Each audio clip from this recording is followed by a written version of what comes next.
अंगिरे से हिरण्यम है ना। देखो बेटा, सब बच्चों को मैं ज्ञान देता रहता हूँ ईश्वर का, वही दिलाता, मेरा कुछ नहीं है ना।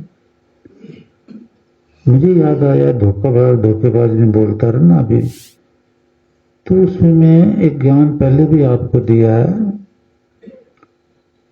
धोखेबाजी जो चीटिंग है, धोखेबाजी है, झूठ है, ये महापाप होते हैं।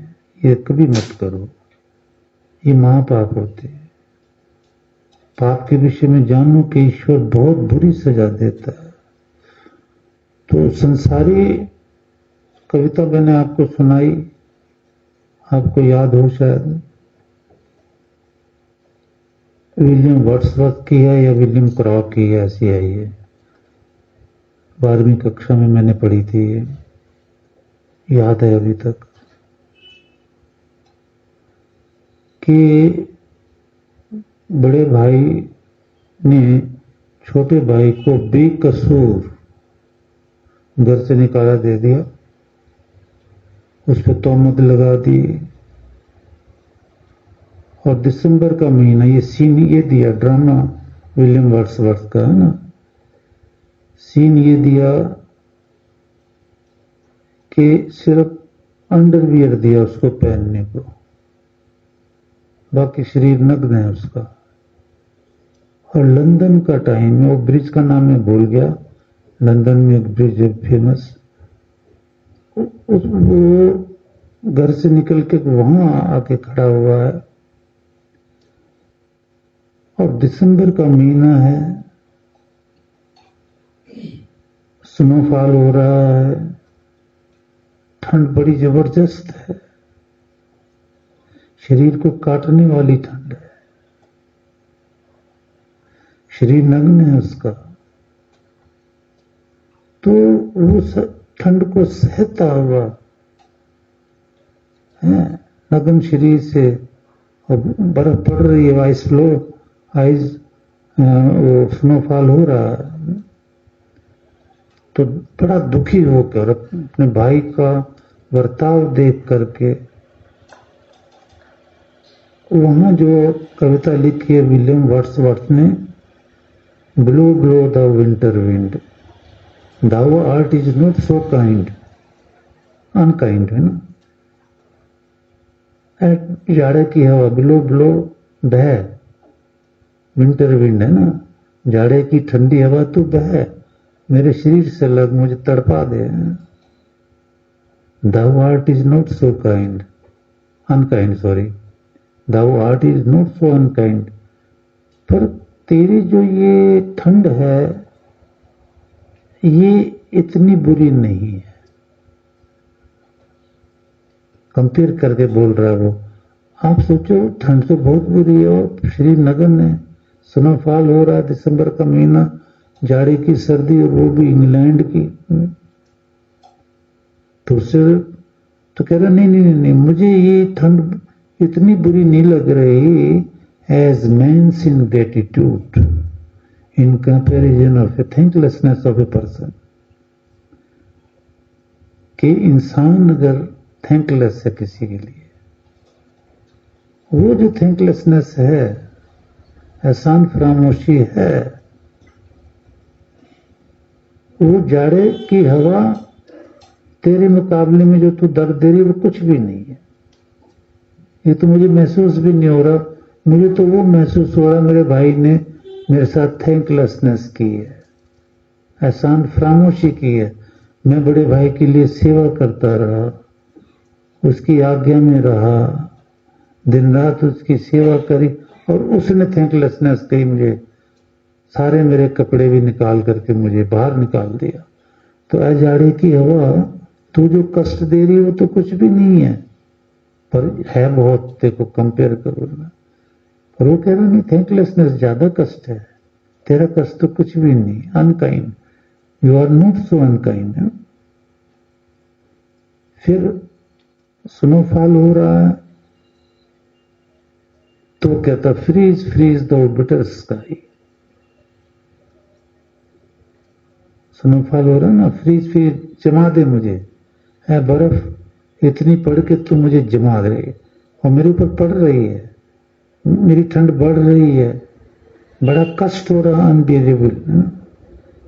फ्रीज, मुझे तू फ्रीज भी कर देगी। Freeze freeze thou bitter sky but thou sting is not so nigh. तेरा जो डंक है बर्फ तो मुझे फ्रीज कर रही है, इतना कष्टदायक नहीं है। As man's remember not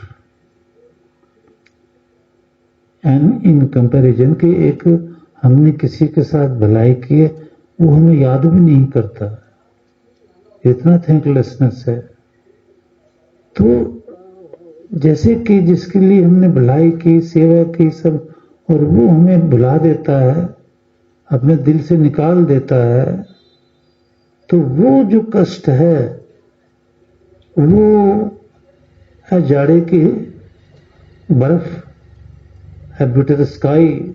sky तो जो फेंक रहा है बर्फ, और ये बर्फ मुझे जमा रही है, मेरे खून को जमा रही है, ये बड़ा दर्द है। वैसे पर कहता है ये कुछ नहीं है, ये कंपेयर करूं तो कह रहा कुछ नहीं, एज मैन रिमेंबर नॉट,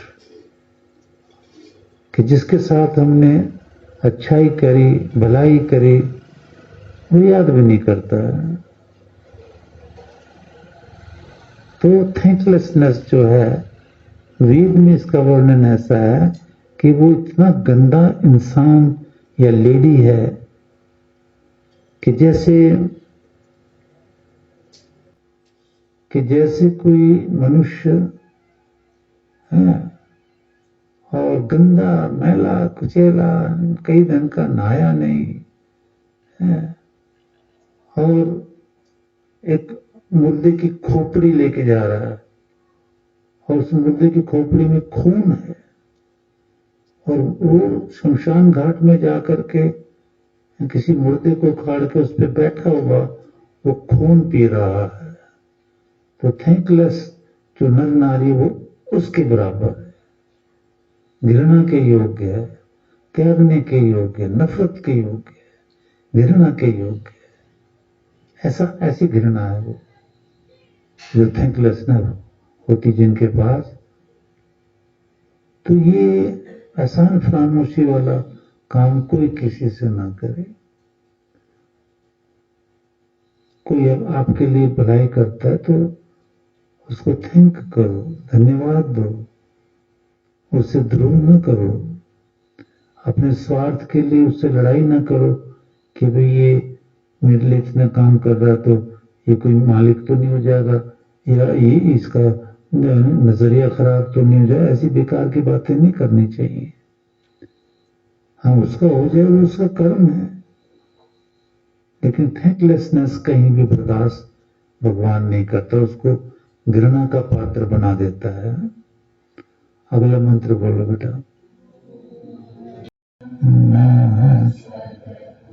ईश्वर हमारी वाणी सुन रहा है।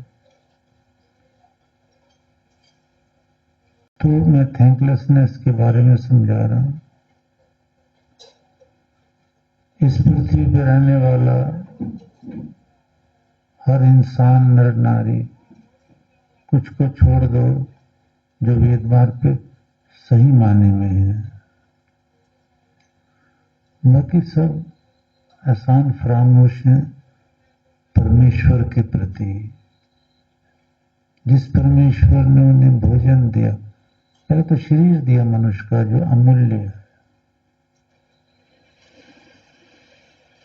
ये शरीर दिया ब्रह्म प्राप्ति के लिए, सुखों की खान।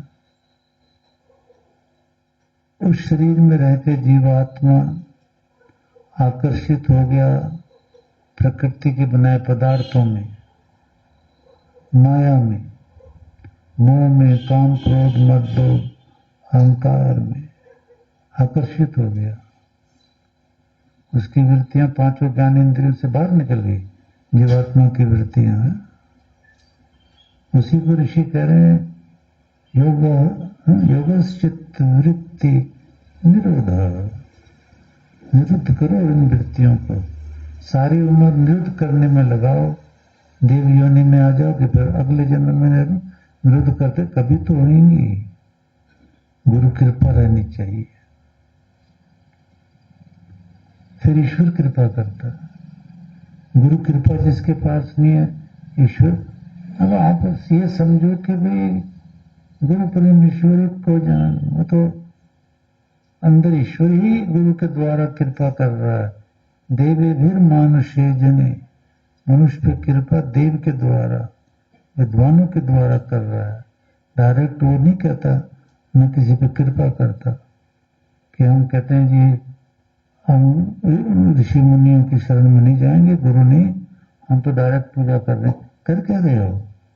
अपनी बनाई पूजा कर रहे हो। अरे आचार्य तो तुम्हें वेद मार्ग पर लगाएगा, ईश्वर मार्ग पर लगाएगा। तो सबसे बड़ा आसान फरामोश मनुष्य आज जो हो गया है वो ईश्वर के प्रति हो गया है कि जिस ईश्वर ने शरीर दिया, भोजन दिया, अन्न धन दिया, परिवार दिया, रहने को जगह दी, सब कुछ दिया, जल पानी ऑक्सीजन, सूर्य चंद्रमा, ये सब संसार बना के रख दिया जीवात्मा के लिए कि ये चारों वेदों की विद्या दे दी इसको। लेकिन वही मनुष्य नर नारी आज ईश्वर को नहीं मानते, अपने अपने मार्ग पे चल रहे हैं।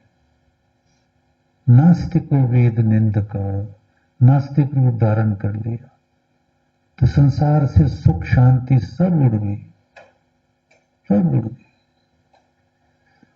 अगला मंत्र बोलो, हम तो ईश्वर के प्रति आसान फरामोश न हो जाए। नित्य का हवन, नित्य का सिमरन, यज्ञ, गुरु ते पूजा, संगति करण, दान, ऐसी सी बातें हैं ये वेदों में जो नित्य करनी पड़ती है। अगला बोलो मंत्र,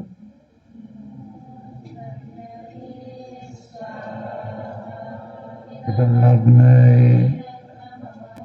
अब ये जो आप घर में अग्निहोत्र करते हो और ये जो तो सर्वश्रेष्ठ संसार की कर्म है, ईश्वर की पूजा है, ये आप थैंकलेसनेस नहीं है आपके अंदर। आप ईश्वर को यज्ञ करके धन्यवाद दे रहे हो, उसकी महिमा का गान करके धन्यवाद दे रहे हो कि प्रभु आपने मुझे शरीर, धन, ये वो सब दिया, हम आपकी पूजा करते हैं रोज मोक्ष के लिए, समाधि प्राप्त करने के लिए। तो आप थैंकलेसनेस में नहीं आते हो, आप परमेश्वर को रोज धन्यवाद। देखो एक शब्द मैंने लिखा भजन में, उसकी वैल्यू हर शब्द की है, पर समझ में आए तो है। जितने भी भजन लिखवाए भगवान ने मुझसे, एक एक शब्द की वैल्यू है, पर वो समझ में नहीं आते हैं, है ना। मैं समझाता रहता हूं कि एक भजन में मैंने लास्ट की स्टेज में कुछ कहा है कि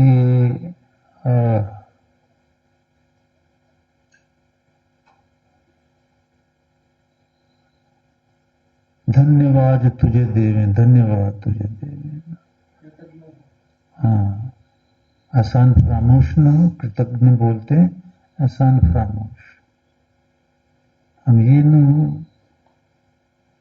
और नित्य यज आदि करके धन्यवाद तुझे देवे, तुझसा कोई हुआ न कभी होगा। इस भजन की लास्ट स्टेंजे में है। अब पूरा मुझे याद नहीं आ रहा, कोई जरूरत नहीं अभी वैसे भी, पर ये है कि उसका लास्ट स्टेंजा बड़ा सुंदर खूबसूरत लगता है मुझे जब मैं गाता भी हूं कि नित्य यज्ञ आदि करके धन्यवाद तुझे दे। ये ईश्वर ये तन तूने दिया, ऐसा ऐसा कुछ आप ऊपर है। तो इस शरीर से हम रोज अग्निहोत्र नाम सिमरन तेरी स्तुति गा करके यज्ञ कर करके गुरु के आगे बैठ के धन्यवाद देते रहे तुझे कि धन्यवाद है प्रभु, आपने हमें ये सब कुछ दिया है। बड़े गंभीर अर्थ होते हैं इनके। भजन गा के भी धन्यवाद दिया जाता है भगवान का कि गायन विद्या भगवान ने दी है ना। अगला मंत्र बोलो बेटा। स्व इदं प्रजापते नमः। तो यज्ञ करते रहो, ये धन्यवाद है। इससे और कोई रास्ता नहीं है, हम ईश्वर को धन्यवाद दें। ये यज्ञ जो है, अग्निहोत्र इत्यादि जो शुभ कर्म आप करते हो, सेवा, ईश्वर का धन्यवाद, ईश्वर को हम धन्यवाद दे रहे हैं। नहीं तो एहसान फरामोश, हम कृतज्ञ हैं। कृतज्ञ का तो दर्शन भी बुरा होता है। वो मुर्दे बैठा आदमी की खोपड़ी में खून भर के पी रहा है, वो कृतज्ञ ऐसा होता है, इससे भी बुरा होता है। पर ये भगवान की कृपा है कि हम कृतज्ञ नहीं हैं, परिश्रम करते हैं रोज और उसको धन्यवाद देते हैं यज्ञ करके, कभी अग्निहोत्र करके, नाम सिमरन करके, अष्टांग योग साधना करके हम रोज उसको धन्यवाद दें।